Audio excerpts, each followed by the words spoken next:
ఓం శుక్లాం భరతరం విష్ణుం శశివర్ణం చతుర్భుజం ప్రసన్నవదనం ధ్యాయేత్ సర్వవిఘ్నోపశాంతయే. ఓం సరస్వతీ నమస్తుభ్యం వరదే కామరూపిణి విద్యారంభం కరిష్యామి సిద్ధిర్భవతు మే సదా. ఓం గురుర్బ్రహ్మ గురుర్విష్ణుః గురుర్దేవో మహేశ్వరః గురుః సాక్షాత్ పరబ్రహ్మ తస్మై శ్రీ గురవే నమః. మనం యోగవాసిష్టము అనే గ్రంథంలోని విషయాలను తెలుసుకుంటున్నాము. ప్రస్తుతం ఉత్పత్తి ప్రకరణంలోని అంశాలను తెలుసుకుంటున్నాము. అందులో భాగంగా 3వ భాగంలోని అంశాలను తెలుసుకుంటూ ప్రస్తుతం మనం 30వది భావాతీతము అనేటువంటి విషయాన్ని గురించి తెలుసుకుందాము. లీల. అసలు ఈ విశ్వం ఎక్కడి నుండి వచ్చి ఈ జీవునకు దాపురించింది? శ్రీ సరస్వతీదేవి. ఇదంతా ప్రాప్తిస్తున్నది నిజ భావన బలం చేతనే. భావనలన్నింటికీ ఆవల అఖండమై శుద్ధమై ఉన్న శుద్ధ చిత్తత్వము, తన వాస్తవ స్వభావములగు అద్వితీయత్వము, సర్వాంతర్యామిత్వము మరచి స్వకీయ కల్పనలను ఆశ్రయించడం చేతనే అయ్యది ఈ జగత్తు యొక్క అనుభవం పొందుచున్నది అని వేదజ్ఞులు ప్రకటించుచున్నారు. అందుచేత లీల భావనచే ప్రాప్తించిన దానిని భావనా బలంతోనే ఎదుర్కోవాలి. ముళ్ళును ముళ్ళుతోనే తొలగించాలి కదా. ఈ జగత్తు పరిపూర్ణ బ్రహ్మమునందే నిలిచి ఉన్నది. పూర్ణమిదం అనునట్టి భావనా బలముని ఆశ్రయించాలి. ఈ జగత్తు అసత్యము అని చెప్పుటలో ఇదంతా లేదు అని ప్రతిపాదించడం శాస్త్రముల ఉద్దేశం కాదు సుమ. రజ్జువునందు సర్పం యొక్క అనుభూతి వలె బ్రహ్మమే అయి ఉండి స్వతహాగా నిరాకారమయ్యున్న ఈ జగత్తునందు నీవు భ్రమాత్మకమైన అనేకత్వమును దర్శించుచున్నావు.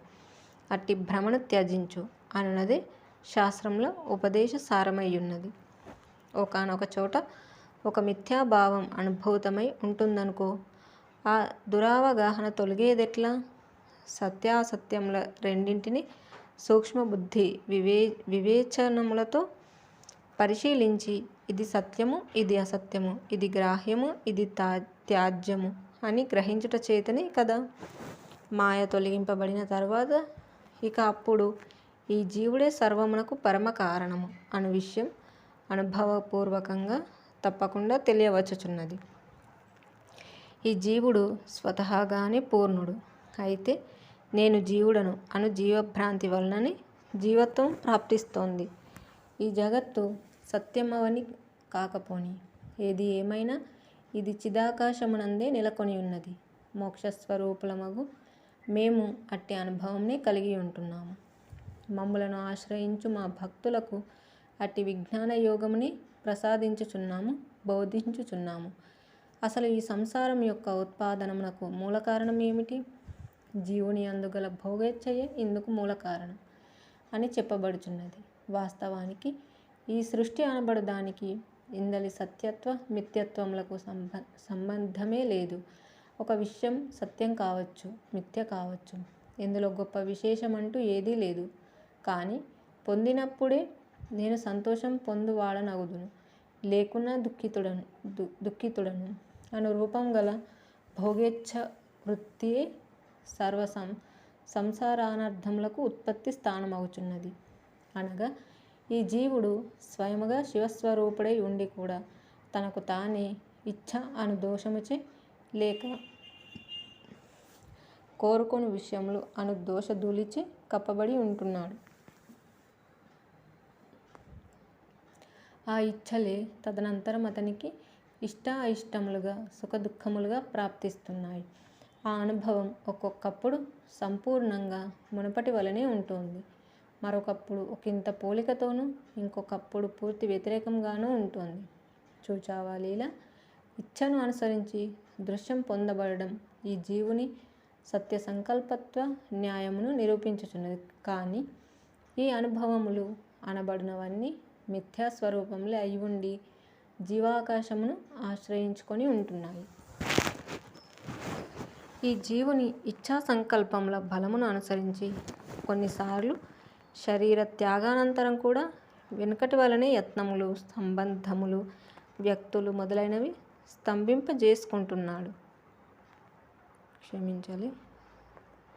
సంభవింపజేసుకుంటున్నాడు.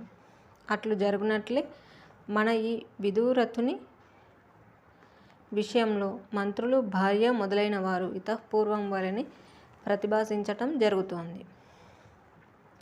అయితే అట్టి ఈ సంసార వ్యవహారమంతా సత్యస్వరూపముగా ఆత్మయందు ఏర్పడి ఉంటోంది. ఇది సత్యము అని ఎట్లు ఏది సంకల్పించబడుచున్నదో అది అట్లే వాస్తవమై ప్రాప్తించుచున్నది. విదూరథుని శుద్ధ సంకల్ప తత్వమగు ఈశ్వరుని ఇచ్ఛను అనుసరించి ఈ పట్టమహిషి లీల అచ్చు నీ వలనే ఉన్నది. సర్వమునందు ఏకరీతిగా ప్రసరించి ఉండే ఆత్మ చైతన్యమునందు ఇట్లు సర్వదా ప్రతిబింబిస్తూనే ఉన్నది.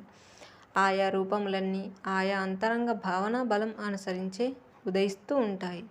జీవాకాశమునందు మొట్టమొదటగా సంకల్పం ఉదయించి ఆ తరువాత క్రమంగా ఆ సంకల్పమే బాహ్యమునందు ఇట్లు దృశ్య రూపమున గాంచబడుచున్నది. అంతరంగమున ఉన్నదే బాహ్యమున ప్రకాశించుచున్నది సుమ. ఓ లీలాదేవి, నీవు, నేను, ఆకాశము, పృథ్వీ, ఈ రాజు, ఇతని పట్టమహిషి, మంత్రులు మొదలైనవన్నీ చిన్మాత్రమే స్వభావముగా కలిగినవై అహంభావం నందు స్ఫురించుచున్నాయి. ఈ జగత్తులో కనబడేదంతా సత్తా మాత్ర స్వభావం కలిగిండుట చేత తత్వజ్ఞులు ఈ జగత్తంతా చిదాకాశం యొక్క గర్భమునందే వాయువునందు స్పందము వలె ఉండి ఉన్నది అని చెప్పుచున్నారు. ఇది గ్రహించినప్పుడే నీ స్వస్వభావం ఏమిటో కూడా గ్రహించి స్వస్థురాలవు అవుతావు. జై శ్రీరామ్. ఈ విధంగా మనకి భావాతీతం అనే విషయాన్ని తెలియజేశారు.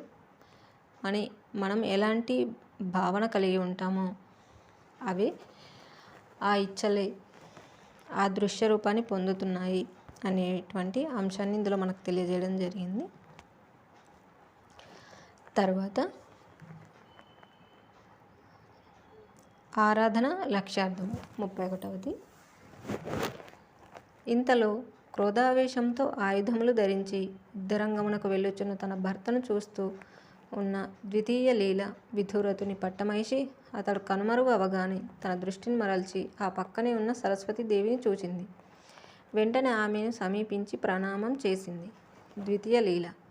హే మాత, అప్సరస వలె, దేవతామూర్తి వలె, కరుణారసమూర్తి వలె వెలుగొందుచున్న మీరెవ్వరు? నేను ప్రతిరోజు జ్ఞప్తి దేవతయగు సరస్వతీదేవిని అర్చిస్తూ ఉంటాను. ఓ అంబ, అట్టి నా ప్రియాతి ప్రియమగు హృదయ దేవత నీవే అయి ఉంటావనిపిస్తోంది. ఆ తల్లి నాకు ప్రతిరోజు రాత్రిపూట దర్శనం ప్రసాదిస్తూ ఉండేది. అవును, ఆ పరమపావనిని నీవే ఈ ఆపత్కాలంలో మమ్ము కాపాడటానికి వచ్చావా? నా తల్లి, నీకు మరల మరల నమస్కరిస్తున్నాను. శ్రీ సరస్వతీదేవి. పుత్రి, విదూరథ పత్ని, నీవు యావజ్జీవితము నా పట్ల చెల్లించిన భక్తి ప్రపత్తులకు నేను ఎంతగానో మెచ్చుకుంటున్నాను. అందుచేత నిశ్చింతురాలు కమ్ము. నీ ఇచ్ఛ వచ్చిన వరం కోరుకో. ద్వితీయ లీల. దేవి, ఒకవేళ నా భర్త విదూరథుడు యుద్ధంలో పరాజయం చవి చూడవలసి వస్తే దేహమును త్యజించి మరొక చోటికి వెళ్ళటం జరుగుతుంది కదా. అతడు ఎక్కడికి వెళ్ళునో అక్కడ నేను ఈ దేహంతోనే అతని భార్యని ఉన్నట్లు వరం ప్రసాదించు. శ్రీ సరస్వతీదేవి. వత్సే, నీవు చిరకాలంగా నిర్విఘ్నంగా ధూప దీప పుష్పాదులతో అర్చించావు. అందుచేత నీ కోరిక అట్లే నెరవేరుగాక. ద్వితీయ లీల. పరమ సంతుష్టురాలై కృతజ్ఞతాపూర్వకంగా ప్రణామం చేసింది. ఇదంతా గమనిస్తున్న పూర్వలీల సరస్వతీదేవి వైపుకు తిరిగి తనకు కలిగిన సందేహం వెళ్ళిబుచ్చసాగింది. పూర్వలీల. ఈశ్వరి, నీవు సత్య సంకల్పురాలివి గదా. నీ వంటి సత్య సంకల్పులకు ఏది ఎట్లు సంకల్పిస్తే అది అట్లే సిద్ధిస్తుంది. నాకొక సందేహం వచ్చింది. నీవు నన్ను ఇతఃపూర్వం గిరిగ్రామం తీసుకెళ్ళినప్పుడు ఆ పూర్వ శరీరంతో తీసుకుపోలేదు. ఆ శరీరమును పద్ముని దేహం పక్కనే త్యజింప చేయించావు. ఆతివాహిక దేహంతో మాత్రమే నీవు నేను కూడా గిరిగ్రామం వెళ్ళాము. నీవు అప్పుడు అట్టి నిర్ణయం ఎందుకు తీసుకున్నావు? ఇప్పుడు ఈ ద్వితీయ లీల విషయంలో భౌతిక దేహంతో భర్తను ఉత్తర లోకముల వరకు అనుసరించటానికి అనుజ్ఞయిస్తున్నావే, ఎందుచేత? శ్రీ సరస్వతీదేవి: ఓ వరవర్ణిని, నీ ప్రశ్న ఉత్తమమైనది. కానీ సరస్వతీదేవి అను నామరూపములతో మీరు ఆరాధించుచున్న నేను వాస్తవానికి ఎవరిని? నిష్క్రియతత్వమగు ఆత్మవస్తువుని మాత్రమే. నేను స్వయముగా ఏదీ చేయను, దేనికి కూడా కర్తను కాను. నాకు వాస్తవానికి ఈ నామరూపాదులు కూడా లేవు. ప్రతి జీవులు ఇచ్చా జ్ఞాన స్వరూపిణిగా ఉన్న నాకు భౌతిక రూపం ఏముంటుంది? అయితే ఈ నామరూపాదులు నన్ను ఉపాసించుచున్న నా భక్తుల యొక్క ఉపాసన ఆరాధనల సౌలభ్యం కొరకు అంగీకరించుచున్నాను. ఈ జీవులు నన్ను ఆరాధించడం ద్వారా చేస్తున్నది తమ తమ స్వస్వరూప ఆరాధనయే. అట్టి ఆరాధన యొక్క ప్రయోజనంగా వారు ఆయా కోరుకొనుచున్న ఫలితాలను పొందడం జరుగుతుంది. ఇందులో నేను దేనికి కార్యమును గాని కారణమును గాని కాను. సంవిత్ స్వరూపమే అధిష్టానంగా కలిగినట్టి జ్ఞప్తి అనునది నా బాహ్య రూపము. జీవశక్తి స్వరూపమగు చిచ్చక్తియే నేను కదా. ఇట్లు నేను సర్వజీవుల అంతరంగమునందు సాక్షిత్వము రూపమున ఉండియే ఉన్నాను. అట్లు ఉండి జీవుల వాంఛితములను సత్తమాత్రం చేతనే ప్రకాశితమునర్చుచూ ఉంటాను. దీపం వెలుగుచునుట మాత్రం చేతనే తనకు ఇచ్ఛ లేకుండానే గదిలోని వస్తువులనన్నింటినీ ఆ దీపం కనబడినట్లుగా చేస్తుంది. నా యొక్క ఉనికి మాత్రం చేత జీవుల హృదయములలోని ఆయా వాంఛిత విషయాలు ప్రకాశిస్తున్నాయి. ఏ జీవుని యందు ఎట్టి శక్తి ఉదయిస్తుందో అది అట్లే ఫలించుచున్నది. నేను ఎవరి ఇచ్ఛకు కారణం కాదు సుమా. అందరూ ఉపాసిస్తున్నది స్వస్వరూపమని. నీవు నన్ను ఆరాధిస్తున్నప్పుడు నీ యొక్క జీవశక్తి నేను ముక్తిని పొందెదను గాక అను రూపమున నిండి ఉన్నది. దానిని అనుసరించే నీకు ఇంతవరకు ప్రబోధం చేస్తున్నాను. నా ప్రవచనము, చర్చ మొదలైన వాటిచే యుక్తిపూర్వకంగా నీకు దోషరహితమైన భావమును ప్రసాదించుచున్నాను. ముక్తి పొందాలి అను అంతరంగమునందలి తీవ్రేచ్ఛ మరియు బుద్ధి ఉండుట చేత చిచ్చక్తి ప్రభావం చేత అట్లే ముక్తిని పొందావు. ఎవని పురుషాకారము లేక ప్రయత్నశీలత్వము ఏ రీతిగా ఉంటుందో అతడు ఆ ఫలముని యథాసమయమునందు పొందుచున్నాడు. ఓ సూక్ష్మబుద్ధి లీల, వాస్తవానికి స్వీయ చిచ్చక్తియే తపస్సుగాను లేక దేవతగాను అయి ఆకాశం నుండి వాలే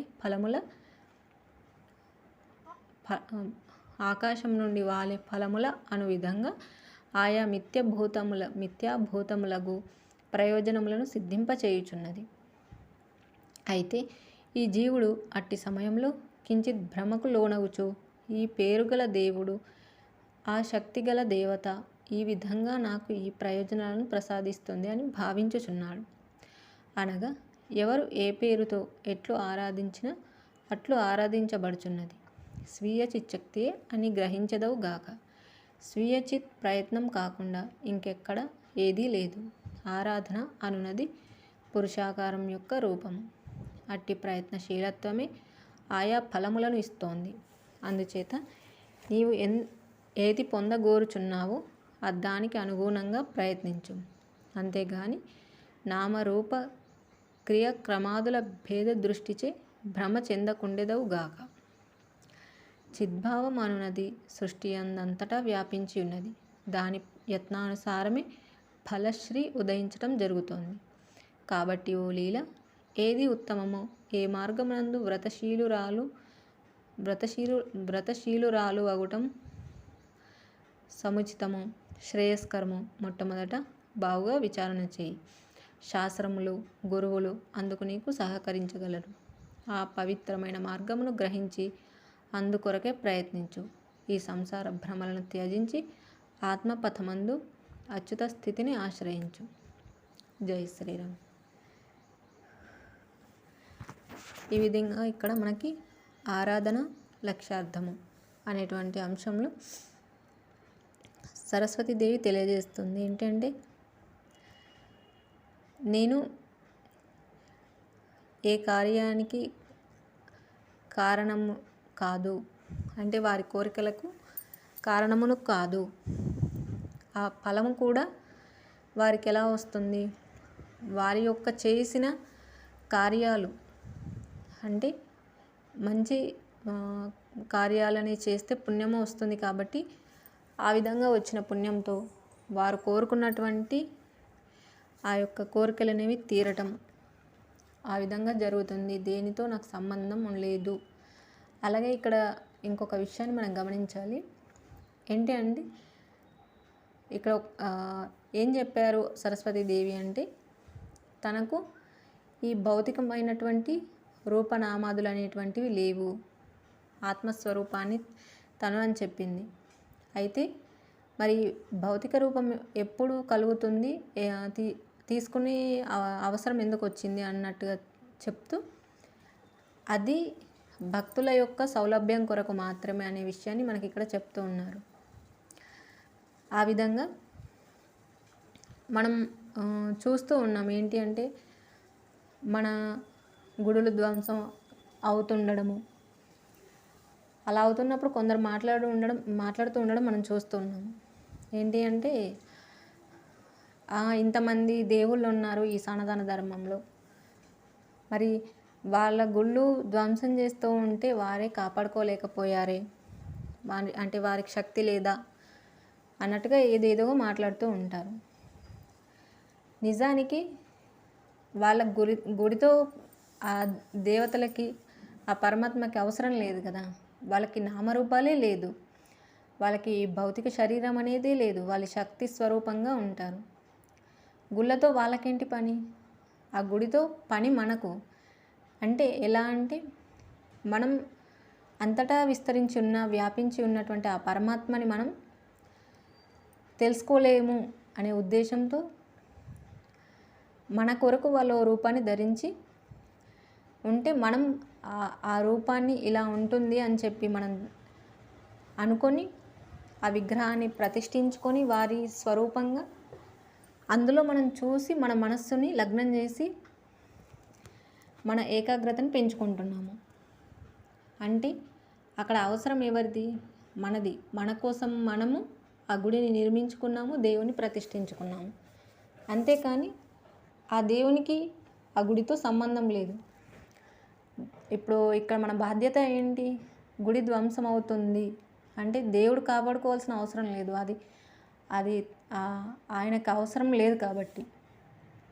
అది లేకపోతే ఇంకెక్కడ ఉండలేడు అన్నది కాదు కదా ఆయన స్థితి అనేది. ఆ విధంగా ఆ గుడి క్షేమంగా ఉండడం అనేది మనకు అవసరం. ఆ విధంగా మన గుళ్ళు ధూపదీపాలతో ఎప్పుడు సురక్షితంగా ఉండే విధంగా చూసుకోవాల్సిన బాధ్యత మన మీద ఉంటుంది. ఎందుకంటే అది మనకు అవసరం కాబట్టి ఈ విషయాన్ని గమనించాలి. ఇంకా ఇంతటితో ముగించుకుందాము. జై శ్రీరామ్. కాయేన వాచా మనసేంద్రియైర్వా బుద్ధ్యాత్మనా వా ప్రకృతే స్వభావాత్ కరోమి యద్యత్ సకలం పరస్మై నారాయణాయేతి సమర్పయామి. స్వస్తి. ఓం తత్సత్.